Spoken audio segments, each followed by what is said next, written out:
Hey guys, King of Charmanders here, and today I bring to you the best Hellfire Cloak guide and builds. Is it meta? This video explores the new Hellfire Cloak skill introduced in Curse of the Wandering Flames. This is a complex skill that inflicts Hellfireblight onto its user. There's also a really cool trick you can do with Hellfire Cloak, just like you saw in this example right over here. First, we're going to start off with what does Hellfire Cloak do? Well, at level 1, you inflict yourself with Hellfireblight at the start of a hunt, or when a certain amount of damage is dealt to a monster. Once you get it to level 2, in addition to the effects of level 1, decreases your defense by 60 and increases your attack power by 150 while inflicted with Hellfireblight. And last but not least, at level 3, in addition to the effects of level 1, decreases your defense by 100 and increases your attack power by 250 while inflicted with Hellfireblight.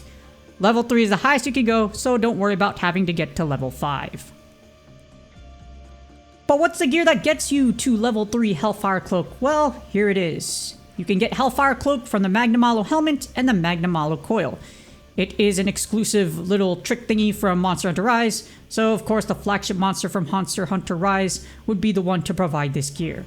The good thing it's only 2 of them. However, both must be upgraded to grade 6 to max out Hellfire Cloak to level 3. This leaves the chest, arms, and leggings slots open for you to use with other pieces of gear. And this moves us on to the Hellfire Cloak's secret ability. So you can transfer Hellfire onto a monster by perfect dodging while inflicted with Hellfireblight. And the amount of damage you do is based on your attack times 1.3 to 1.4%. This damage includes damage bonuses from skills. So here's an example. Using a grade 1 iron greatsword plus 3 points from a driftstone equals 103 base weapon attack. So if you add that along with Hellfire level 3, which gives you 250 points, 103 plus 250 equals 353. And 353 times 1.3 equals 4.58.9. If you round it up, it did 459 points of damage to this poor Kuluyaku right here. So if you do the math, yeah, it's 1.3 to 1.4%, more accurately 1.3, and then they just round up the value. And speaking of value, if you value your life as well as your potions and your healing items, you have to get rid of Hellfireblight. So here's how to get rid of it. You can get rid of Hellfireblight by dodging 5 times. You can also get rid of it by transferring it to the monster with a perfect dodge, just like we saw the example right there. But here's a warning. If you do not get rid of Hellfireblight within 15 seconds, you will explode and take a lot of damage. So I've tested this, you'll see the timer, it stops at 15 seconds, and then you go boom. So make sure you be very careful when you use this. If it's about to hit 15, you probably want to get rid of it before you go boom. And this moves us on to the best Hellfire Cloak build.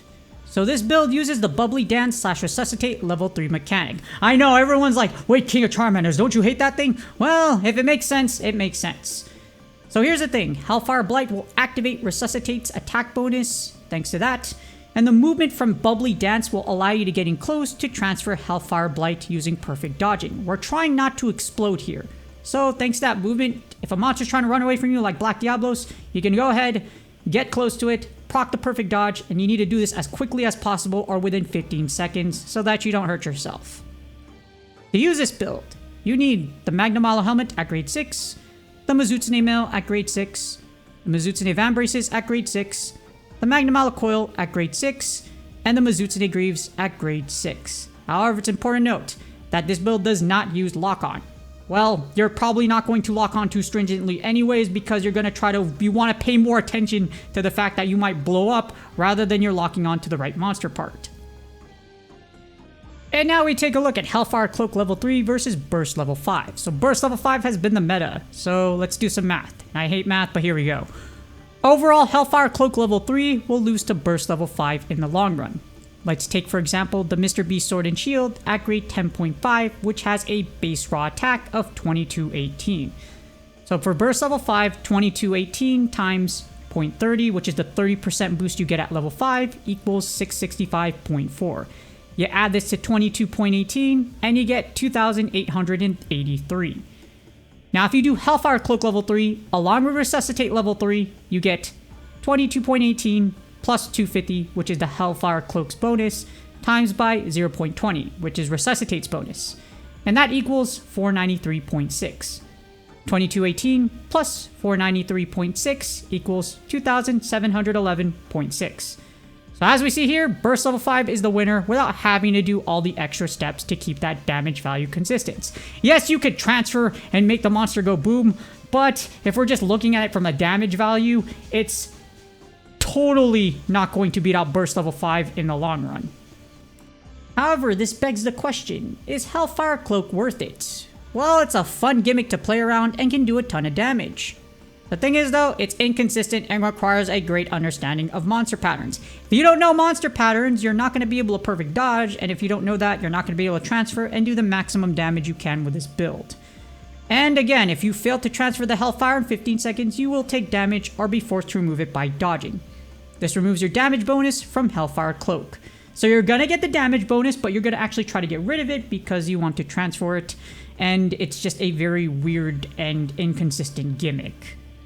Hellfire Cloak also lowers your defense, so if you get hit by the monster, it might one-shot you or take you below 30%. The thing about Monster Hunter now is you don't want to use your potions. So this does take a lot of skill to use, but at the same time, do you really want to waste all your time and focus trying to make this go off and make it work?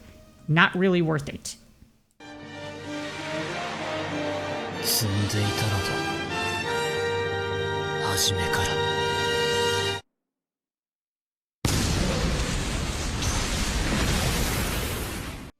And that's checkmate, either for the monster if you happen to blow it up, or if you happen to blow yourself up. But hopefully this video helps you out with Hellfire Cloak. Overall, it's a fun technical skill to play with if you're willing to take the risk. Not the best, not in super meta, but heck, you know, if you're gonna have fun, you do you. I don't, if you want to use something that's not that great, go right ahead, I don't really care. However, if we're gonna debate if something is the best or not, well, here, you have the data, it's not the best, but yeah, go have fun.